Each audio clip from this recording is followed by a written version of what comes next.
In 1956, a group of English Benedictine monks founded St. Louis Priory School.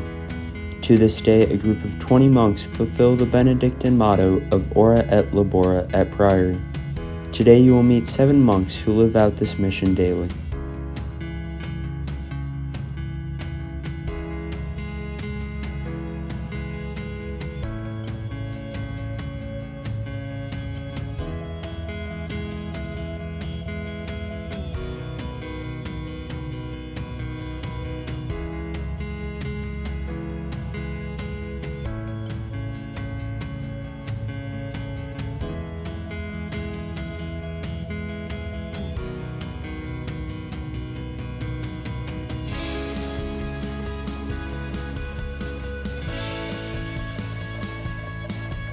I've been a monk here at St. Louis Abbey for almost 15 years.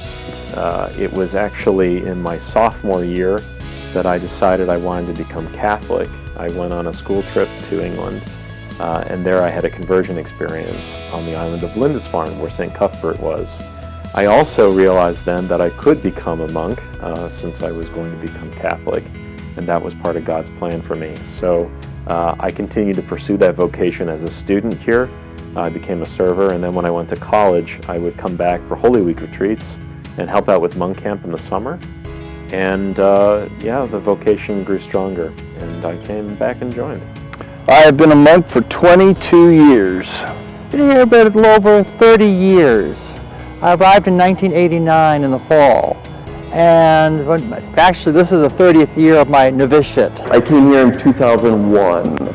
Yes, it was June 5th, 2001. I've been a monk for 61 years. Oh, wow. And the first 7 years was at Ampleforth Abbey, Yorkshire. I joined the monastic community in 2005. I entered this monastery when I was 21 years old in September of 1979.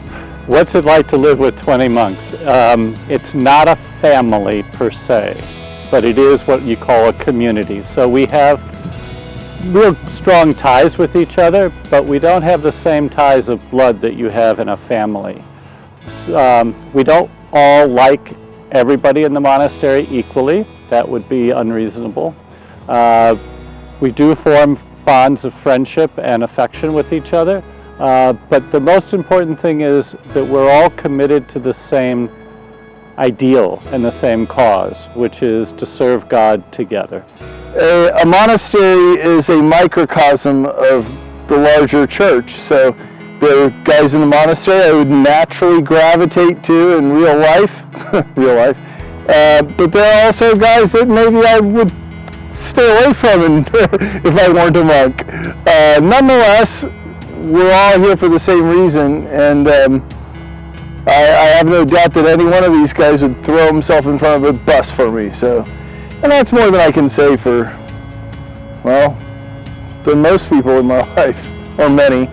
My job in the monastery is vocation director, though I worked as the postulant master, the kitchen master, various jobs around the house. My roles in the school I've taught pretty much every grade from 7th through 12th. English, theology, classics. I've coached soccer, cross country, rugby. I've worked in admissions. Now, ever since I wrote the book, I've just been sort of a professional big shot traveling around talking about humility. But I do still teach theology, ethics, and a literature course to seniors. I'm the master of ceremonies for the liturgies. So you'll see me in the church, making sure everyone's doing what they're supposed to do, helping the abbot plan for the big celebrations. I'm also the director of formation for the monastery. And the director of formation, when new guys come along, I'm the one responsible to train them to be monks in the novitiate and through their simple vows and on to early solemn vows, preparing them if they're going to go study for priesthood, helping them along that way, walking with them, accompanying them, if you will.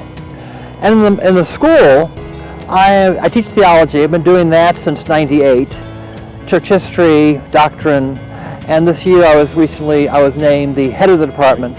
I love to read, and if you ask the brethren, I tend to walk around with a book in the monastery. I haven't yet figured out how many books I read, but I read a lot, nonfiction and fiction. I also like to cook, but I'm into Middle Eastern and Asian cuisine, as well as some traditional Italian and French food. And then besides that, I do enjoy traveling and meeting new people and learning about new cultures, which I don't get to do very much of, and not very much of it all right now as a monk in COVID. I did fantasy baseball with my college buddies for a long time, but that came to an end during the COVID season. I enjoy games a little bit. I love to play games if like board games, if people will play. I will, from time to time, have like a computer game that I'll play. I do like to do calligraphy, and so I do that on occasion, usually for making greeting cards for people. Right? My favorite class to teach in school is my senior class, Friendship with God. So it's my passion. I got what's called a license in spiritual theology, so I specialized in that topic, and I love teaching people how to be friends with God and sharing that with others, and I could think of nothing better to give to people, and so I love giving the best of what I think I have to give. My favorite memory from the school is actually when I taught 8th grade computer science. Right? It was probably my best teaching experience at Priory. The course was structured as sort of a workshop, as it were, and so there was always a programming project in process, and the boys that year really took to it and did absolutely fantastic work. So much so that we actually awarded prizes to the most outstanding games that they developed. Right? Holy Weeks, just in general, are my favorite time of the year around here. There's no doubt what my favorite memory is, but it didn't take place in St. Louis. It took place in Patagonia.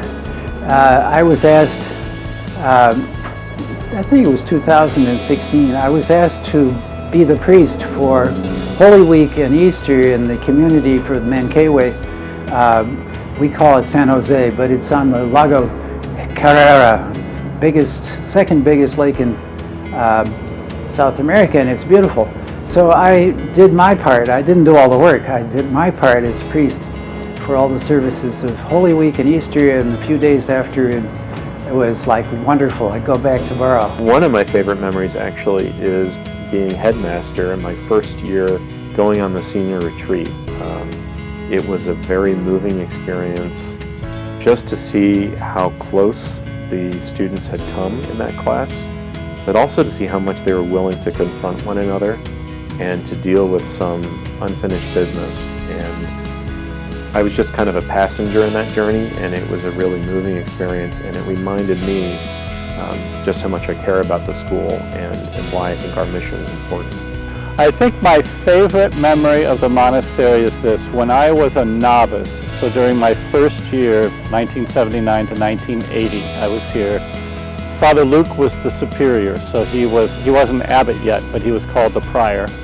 And I was having a particularly bad day and feeling kind of despondent, and things didn't feel right at that point. And I went to him to whine a little bit. And I was in his office, and he looked at me very sternly, and he said, "Now you just have to get over this, because you're going to be abbot here someday." I never forgot that.